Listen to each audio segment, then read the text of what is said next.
All right, welcome. Today we're diving into something huge, a question that gets right to the heart of our freedom. How do we, as a human race, make sure we never end up back in a state of servitude in this century? We are going to break down what our sources call a blueprint for control, and more importantly, how we can all defend against it. And this quote just hits the nail on the head. Look, the modern playbook for control doesn't look anything like the past. So you can forget those old, brutal images of historical slavery. The new tools are, well, they're quiet, they're subtle, and they're often disguised in the language of security, bureaucracy, and just economic necessity. And that really brings us to the core of this whole thing. The big questions are, how does this blueprint actually function, piece by piece? And then, what's the toolkit for prevention? So let's get right into it. Okay, so the first thing you have to understand is that our rights don't just vanish overnight. The analysis is really clear on this. It's a slow, methodical process. It's like a death by 1,000 cuts, all done through these tiny legal changes and bureaucratic moves that, honestly, most people might not even notice until it's way too late. So to see this whole process clearly, and to avoid just having a knee-jerk emotional reaction, we need a really disciplined approach. Our analysis is built on this framework for objective inquiry. It's like a toolkit that helps us diagnose the problem based on hard evidence and patterns we can actually see, not just on rhetoric. Now, this is really interesting because it shows you exactly how we do it. This 5-step method lets us cut through all the noise. First, we figure out the central problem. Then, we look at the verifiable facts, what we actually know.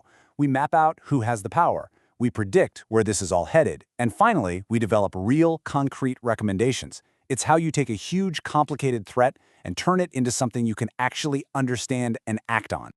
Okay, so let's dive into the blueprint itself. It all starts with phase 1. And the key insight here is that you don't have to control everyone at once. No, the first step is always to legally create a category of people with fewer rights, and other, so that the general public, the majority, feels like whatever new restrictive rules are being put in place, well, they won't affect them. Now here's a perfect real-world example from the sources: denaturalization.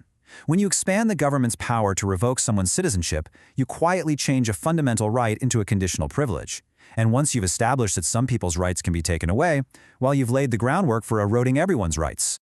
So that's the logical next question, right? You've legally isolated a group of people. Now what? How do you actually build the mechanics of control over them, especially in a modern society that says it values freedom? Well, the answer is surprisingly subtle. And that brings us right to phase 2. Control is built not with obvious force, but through what the analysis calls a bureaucratic cage. These systems, they feel administrative, not oppressive. They seem clean, efficient, and they're almost always disguised as good governance or national security.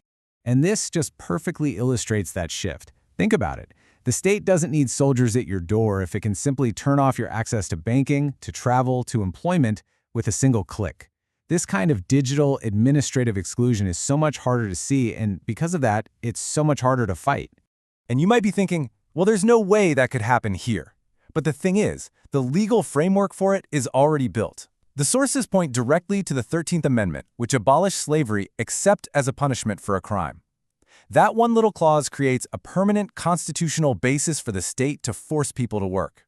It's not a hypothetical, it's a baked-in feature of the system. And this isn't just some abstract legal theory. The analysis shows that right now, today, 1.1 million people in America are living under these exact conditions. Just let that number sink in. To put that in perspective, that's about the entire population of San Jose, California. This is a massive present-day reality, and it's tied directly to that constitutional loophole. But how does a system like this become permanent? How does it lock itself in? That brings us to phase 3, normalization. This is the stage where the exploitation of that controlled group becomes economically essential to the rest of society. It's the final and maybe the most insidious piece of the puzzle. And what's the big incentive?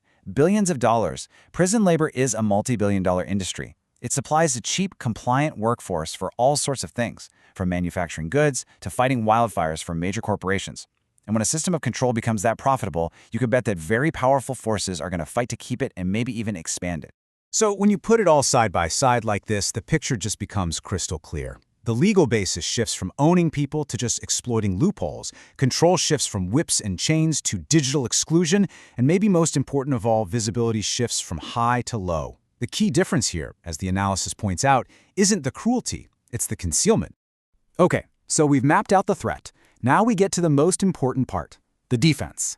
Because the sources don't just diagnose the problem, they give us a clear, actionable toolkit for how to prevent it. This isn't about panicking, it's about being vigilant.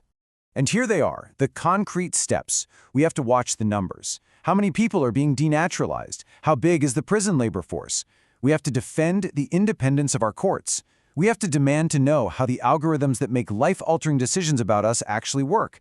And we have to learn to see the big structural patterns instead of just reacting to one headline at a time. At the end of the day, this is the ultimate takeaway. If you remember one thing from all of this, let it be this. The blueprint we've looked at only works by dividing people, by convincing the majority that what's happening to a minority group doesn't concern them. The single most powerful defense we have is to completely reject that idea and understand that all of our freedoms are tangled up together. So I'll leave you with this question from our analysis. We've seen the blueprint, we know the warning signs, we know the path is slow, it's legalistic, and it's often hidden in plain sight. The only thing that can really stop it is our collective attention. So the question is, are we watching closely enough? Thanks for joining us.